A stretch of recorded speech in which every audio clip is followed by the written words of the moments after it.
Hey guys, in this video the Ford 8N gets a flat tire, so I have to take the tire over to Walmart so that I can remove the tube, patch the tube. They wouldn't do that, so I patched the tube, put everything back together. They reinstalled the tire, and then it works. I can go back to brush hogging. Take a look.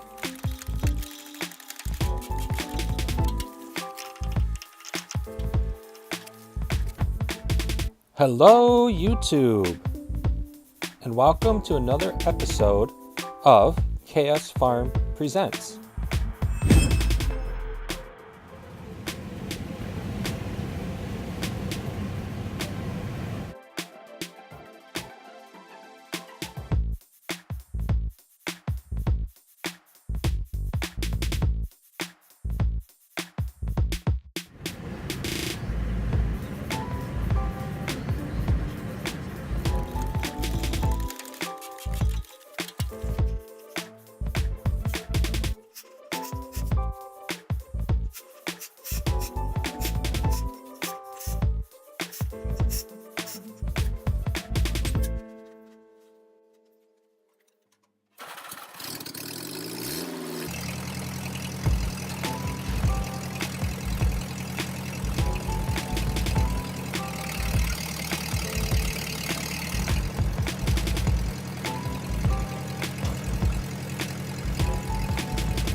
Hey guys, if you enjoyed this video and other videos on the channel, there are 3 things that you can do to really help me out.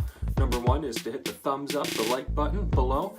Number 2 is to comment, and number 3 is to subscribe. Thank you.